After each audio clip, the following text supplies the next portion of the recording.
તમામ જે બ્રિજ છે એનું ઇન્સ્પેક્શન હાથ ધર્યું છે। અત્યાર સુધીમાં 480 જેટલા બ્રિજનું આપણે ઇન્સ્પેક્શન પૂરું કર્યું છે અને એમાં લગભગ 6 એવા બ્રિજ છે કે જેમાં અમે જાહેરનામું કરી અને વાહન વ્યવહાર બંધ કર્યો છે। આપણી પાછળ જે અત્યારે જે બ્રિજ જે અમે તોડ્યો છે એ આપ દ્રશ્યો જે જુઓ છો એ બાબતે 2 દિવસથી અહીંયા વાહન વ્યવહાર બંધ કરવામાં આવ્યો હતો। વોર્નિંગના બોર્ડ પણ લગાવવામાં આવ્યા છે।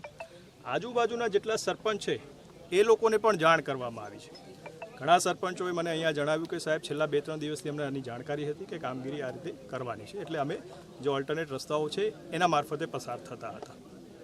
આ જે બ્રિજ છે એને ગઈકાલે એને અમે પ્રિકોશનના ભાગરૂપે એને જેસીબી વગેરે મંગાવી અને તોડવાની કામગીરી શરૂ કરી। વિડીયોમાં જે લોકો આપ દેખો છો કે અંદર પડ્યા છે એના બાબતે જણાવું છું કે લોકો જે છે ગામમાં જ્યારે આ બ્રિજ તોડવાની કામગીરી શરૂ હતી એ દરમિયાન ઉત્સુકતાવશ અહીંયા જોવા આવ્યા હતા।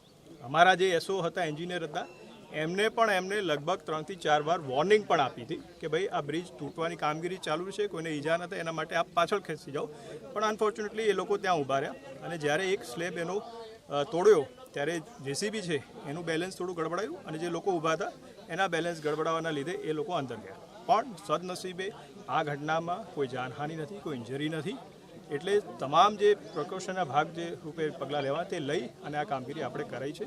અગેન આઈ વિલ રિપીટ કે આ બ્રિજ તૂટ્યો નથી, પણ એને આરએનબી પંચાયતની ટીમ દ્વારા પ્રિકોશનના ભાગરૂપે આપણે એને તોડ્યો છે।